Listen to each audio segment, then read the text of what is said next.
পরশমণি, যিনি ছিলেন সৌন্দর্যের আকর, যে মানুষটির দিকে তাকিয়ে ক্ষুধার্ত মানুষগুলো ক্ষুধার কথা ভুলে যেত, যে মানুষটির চেহারার দিকে তাকিয়ে একেবারে পথ হারা মানুষগুলো পথের দিশা পেত, যে মানুষটি ছিল সৌন্দর্যের পরিপূর্ণ রূপ। আমরা যখন অবাক বিস্ময়ে তাকিয়ে দেখি তিনি মধ্যম আকৃতির একজন মানুষ, না তিনি লম্বা না তিনি খাটো। হাজারো মানুষের মাঝে তিনি যখন দাঁড়াতেন, হাজার হাজার লম্বা মানুষের মাঝে তার মাথাটা সবার উপরে দেখা যেত। এটাই ছিল তার মুআজিজা, এটাই ছিল তার অনন্যতা। তার চুলগুলো ছিল কোঁকড়ানো, তিনি চুলের মাঝে যখন তোল দিয়ে আছড়াতেন মনে হতো যেন মৃদুমন্দ ঢেউ দেখা যায়। কপাল ছিল তার চওড়া, চোখ দুটি ছিল তার টানা টানা, তার চোখের ভ্রুগুলো ছিল ধনুকের মতো বাঁকা, চোখের পাতাগুলো ছিল গোলাপের পাপড়ির মতো। তিনি কখনো বা যখন চোখের পলক ফেলতেন মনে হতো মৃদুমন্দ বাতাসে গোলাপ পাপড়ি যেন দোল খাচ্ছে। তার গালগুলো ছিল গোলাপি রঙের, তার ঠোঁটগুলো ছিল গোলাপি রঙের, তার নাকটা ছিল খাড়া, ছিদ্রগুলো ছিল ছোট ছোট। তিনি কখনো বা যখন মুচকি হাসতেন, ঠোঁট দুটো যখন ফাঁক হতো, মাঝের দাঁতটা যখন দেখা যেত মনে হতো যেন গোটা পৃথিবীতে বিজলি চমকিয়েছে। তিনি কখনো বা যখন হেঁটে যেতেন কোনো মেঠু পথে, মরুপথ দিয়ে হেঁটে যাওয়ার পরে 1 মাস পরে কখনো বা যখন সাহাবা হেঁটে যেতেন, মানুষের কাছে জানতে চাইতেন এ পথ দিয়ে কি আমার নবী পা মারিয়ে গিয়েছেন। সবে অবাক বিস্ময়ে তাকিয়ে থাকতো, জানতে চাইতো তিনি হেঁটে গেছেন 1 মাস আগে, আপনি আজও কেন তার কথা মনে করছেন? সাহাবা বলতেন 1 মাস আগে আমার নবী হেঁটে গেছেন এ পথে, আজও যেন নবীর গায়ের জান্নাতি গন্ধ পাওয়া যায় এ পথে। নবী যখন ঘামতে ঘামতে ঘরে যেতেন, চেহারার মাঝে মুক্তোর দানার মতো যখন ঘামগুলো জমে থাকতো, মায়েদের ঘরে যাওয়ার পরে মায়েরা বলতেন ইয়া রাসূলুল্লাহ চুপটি করে একটু বসুন দেখি। নবী যখন বসে যেতেন, মায়েরা ছোট্ট শিশি বের করে এনে তার কপালের জমা ঘামগুলো শিশির ভিতরে ঢুকিয়ে রাখতেন। কখনো বা যখন ঈদ আসতো, কখনো বা যখন আনন্দ মুহূর্ত আসতো, শিশির ছিপি খুলে আমার মায়েরা নবীর জমানো ঘাম আতর হিসেবে ব্যবহার করতেন। এ নবী সে নবী যে নবী পথের দিশা দিলেন। কোরআনুল কারীমের সূরা তাওবার 111 নম্বরের আয়াত, ইন্নাল্লাহা ইশতারা মিনাল মুমিনিনা আনফুসাহুম ওয়া আমওয়ালাহুম বিআন্না লাহুমুল জান্নাহ। যার দৃষ্টিকোণ থেকে তার জীবনকে তিনি সাজিয়ে নিলেন, তার জীবন, তার মরণ, তার চাওয়া পাওয়াগুলোকে আল্লাহর রাহে যিনি বিলিয়ে দিলেন, তিনি তো সেই নবী যার বিদায় লগ্নে আল্লাহ তাবারক ওয়া তাআলা গোটা মানব জাতির জন্য রেখে বলে দিলেন, আল ইয়াউমা আকমালতু লাকুম দীনাকুম ওয়া আতমামতু আলাইকুম নি'মাতি ওয়া রাদিতু লাকুমুল ইসলাম দীনা। তিনি সেই নবী যিনি শুধু মানুষের নবী নন, তিনি শুধু পরশমণি নন, তিনি নবী আমার, তিনি সকলের জন্য নবী। আমরা তাকে খাটো করব না এইভাবে তিনি শুধু মুসলমানের নবী ছিলেন না, তিনি গোটা মানব জাতির নবী, তিনি সমস্ত মাখলুকাতের নবী। যেখানে আলহামদুলিল্লাহ রাব্বিল আলামিন, সেখানে নবী হচ্ছেন ওমা আরসালনাকা ইল্লা রাহমাতাল লিল আলামিন। আল্লাহ যখন সকল জায়গায় রব, নবী জয়গণ তখন সকল জায়গায় রহমত। আজকে মঞ্চে যারা, সামনে যারা, সবাই সে নবীর আদর্শকে বক্ষে ধারণ করে 56,000 বর্গ মাইলের এই বাংলাদেশকে, 18 কোটি মানুষের এই বাংলাদেশকে নবীর আদর্শে যখন আদর্শে উজ্জীবিত করতে চায়, যখন এই মানুষগুলো 24-এর সেই পরিবর্তনের পরে আবার মানুষগুলোকে নতুন করে সাজাতে চায়, তারা সাজাতে চায় নবীর আদর্শে। যেমন করে 1,500 বছর আগে নবী সাজিয়েছিলেন মক্কা মুকাররমায়, মদিনা মুনাওয়ারায়, আমরা বাংলাদেশকে সাজাতে চাই নবীর আদর্শে উজ্জীবিত হয়ে।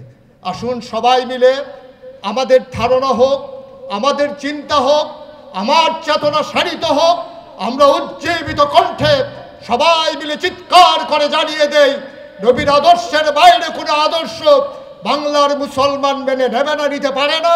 আর এই আদর্শ বাস্তবায়ন করার জন্যে সকল জায়গায়, সকল সময়ে, সকল অবস্থানে যেমন করে আমরা ছিলাম, যেমন করে আমরা আছি, আমরাই অতি ভবিষ্যতে থাকবো ইনশাআল্লাহ। কখনো এই মাথা নত হতে পারে না। শির দিতে পারি, কিন্তু আমরা সে আমাবা বিক্রি করে দেব না। ইসরাবে রঙ্গ বুকু গুলিস্থা সমঝাহে তো আহে নাদন কক্ষকু আসিয়ান সমঝাহে তো। পাশ্চাত্যের সেই ধ্বজাধারী মানুষের কাছে নীতি বিক্রি করে দেব না। নীতি সেই অবিয় আদর্শ নিয়েই বেঁচে থাকতে চাই, যেমন করে অতীত পূর্বপুরুষেরা তারা আদর্শ নিয়েই দুনিয়া থেকে বিদায় হয়েছেন, আমরা এমন করেই বিদায় নিতে চাই। শেষে শুধু একথা বলে জাগিয়ে দিতে চাই, ঘুমিয়ে ঘুমিয়ে আর একটা মুহূর্ত কাটিয়ে দেওয়ার সময় নেই। সময় এসেছে একীভূত হওয়ার, সময় এসেছে ভেদাভেদ ভুলে সবাই এক পতাকা তলে এসে নিজে ঐক্যবদ্ধ পাঞ্জা লড়ার, জানিয়ে দেওয়ার সময় এসেছে। ঘুমিয়ে ঘুমিয়ে আর নয়। যার নামে, যার স্মরণে আজকে কিতাব রচনা হয়েছে, ডাক্তার মোহাম্মদ আবিদ হোসেন, যিনি সাধারণ শিক্ষায় শিক্ষিত, জেনারেল শিক্ষায় শিক্ষিত হওয়ার পরেও নবী প্রেম বক্ষে ধারণ করে সত্যিকার অর্থেই, যিনি বইয়ের নাম রেখে দিয়েছেন নবীমোর পরশমণি। যে মানুষটি এসেছিলেন ১৫০০ বছর আগে, তিনি এসে দেখলেন সভ্যতার লেশ মাত্র নেই, অন্ধকারের মাঝে হারিয়ে গেছে গোটা মানবতা।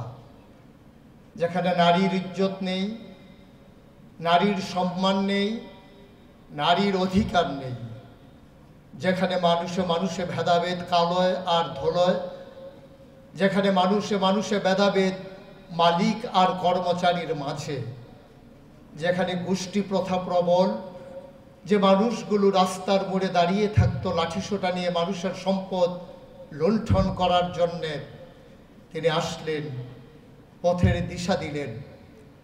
23 বছর নবুয়তের জিন্দেগি পার করে তিনি যখন বিদায় নিলেন, পশ্চিমা বিশ্বের মনীষীরা লিখতে বাধ্য হলেন যে মানুষগুলো দাঁড়িয়ে থাকতো রাস্তার মোড়ে ডাকাতি করার জন্য লাঠিসোঁটা নিয়ে, আজও মানুষগুলো রাস্তার মোড়ে দাঁড়িয়ে থাকে লাঠি নিয়ে।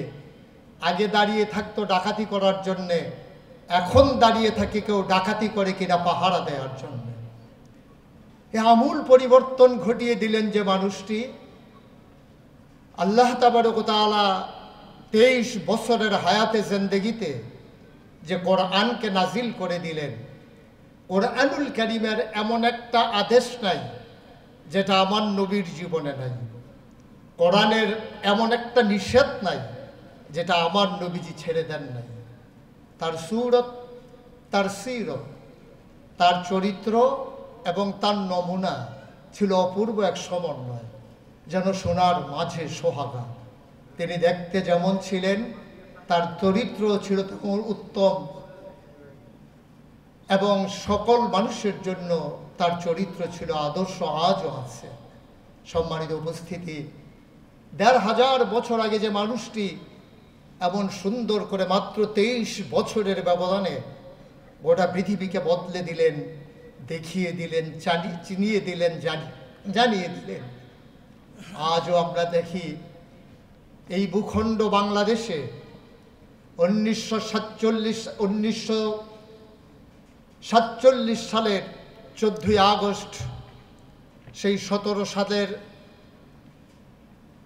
আম্রকাননে, পলাশীর আম্রকাননে নবাব সিরাজউদ্দৌলাকে পরাজিত করে 1757 সালের 23শে জুন যেমন করে বাংলার সূর্য অস্তমিত গিয়েছিল, আর 1947 সালের 14ই আগস্ট ভারত উপমহাদেশ থেকে ইংরেজেরা যখন বিদায় হলো, এই ভারতীয় উপমহাদেশটা দুটো ভাগ করা হলো, পাকিস্তান এবং হিন্দুস্তান। পাকিস্তান ছিল 2 অংশে বিভক্ত, পূর্ব পাকিস্তান, পশ্চিম পাকিস্তান।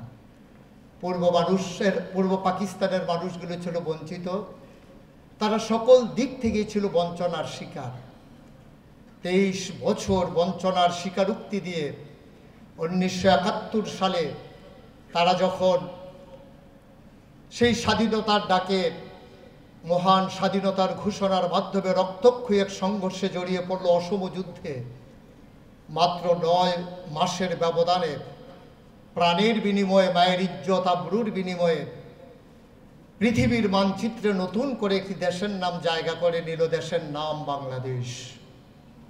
1947 থেকে 71 থেকে 2025 বছরের পর বছর যায়, নদীতে পানি গড়ায়, পূর্ব আকাশে সূর্য উঠে পশ্চিমে অস্ত যায়, রাতের পরে দিন আসে, দিনের পরে আবার রাত আসে। বাংলার মানুষের ভাগ্যের বদল হলো না। 23 বছরে যে মানুষটি ভাগ্যের বদল ঘটালো পুরো পৃথিবীর মানুষের, অন্ধকার থেকে নিয়ে আসলো আলোতে, জাহেলিয়াত থেকে যিনি তাওহীদ আর রিসালতে সেই চরম পরাকাষ্ঠা প্রদর্শনের জন্য আখিরাতের তামান্না নিয়ে জাগিয়ে দিলেন ঘুমন্ত মানবতাকে। বছরের পর বছর গেল, ক্ষমতার অদল বদল হলো, যারা ক্ষমতায় আসলো ভাগ্যের বদল হলো। সেই 1500 বছর আগে যখন ছিল না কোনো প্রাইমারি ইনস্টিটিউশন, যখন ছিল না প্রি প্রাইমারি নৈশ শিক্ষা, গণশিক্ষা, ছিল না উচ্চ বিদ্যালয়, মাদ্রাসা, কওমিনা, আলিয়া, ছিল না যখন কোনো ইউনিভার্সিটি, ছিল না রাষ্ট্রীয় অবকাঠামো, 1500 বছর আগে সেই মানুষটি যদি অন্ধকার থেকে মানুষকে আলোতে নিয়ে আসতে পারে, 47 থেকে 71 থেকে 25 ক্ষমতার অদল বদল হলো, ভাগ্যের বদল হলো না মানুষের। আমরা দেখলাম 92% জন লোক মুসলমানের দেশে আঙ্গুল ফুলে শুধু কলা গাছ নয়, আঙ্গুল ফুলে বট গাছ হলো। ভাগ্যের বদল হলো তাদের, যারা ক্ষমতার মসনদে আরোহণ করেছে, গরিব আরো গরিব হয়েছে, খেটে খাওয়া মানুষ রাস্তায় পিছে পড়েছে। মানুষের ভাগ্যের বদল হয় নাই। আজও চিৎকার করে জানিয়ে দিতে ইচ্ছে করে, ভাগ্যের বদলের জন্য যার কাছে যেতে হবে তিনি রবি মুর পরশমণি। সেই নবীর আদর্শে যদি আবার নিজেদেরকে আদর্শবান করা যায়, যে মানুষটিকে আল্লাহ তাবারক ওয়া তাআলা উসওয়াতুন হাসানা হিসাবে পাঠালেন, যিনি ছিলেন সৌন্দর্যের আকর, যে মানুষটির দিকে তাকিয়ে ক্ষুধার্ত মানুষগুলো ক্ষুধার কথা ভুলে যেত, যে মানুষটির চেহারার দিকে তাকিয়ে একেবারে পথ হারা মানুষগুলো পথের দিশা পেত, যে মানুষটি ছিল সৌন্দর্যের পরিপূর্ণ রূপ। আমরা যখন অবাক বিস্ময়ে তাকিয়ে দেখি, আমরা তাকিয়ে দেখি তিনি মধ্যম আকৃতির একজন মানুষ, না তিনি লম্বা না তিনি খাটো। হাজারো মানুষের মাঝে তিনি যখন দাঁড়াতেন, হাজার হাজার লম্বা মানুষের মাঝে তার মাথাটা সবার উপরে দেখে যেত। এটাই ছিল তার মুআজিজা, এটাই ছিল তার অনন্যতা। তার চুলগুলো ছিল কোঁকড়ানো, তিনি চুলের মাঝে যখন তোল দিয়ে আছড়াতেন, মনে হতো যেন মৃদুমন্দ ঢেউ দেখা যায়। কপাল ছিল তার চওড়া, চোখ দুটি ছিল তার টানা টানা, তার চোখের ভ্রুগুলো ছিল ধনুকের মতো বাঁকা, চোখের পাতাগুলো ছিল গোলাপের পাপড়ির মতো।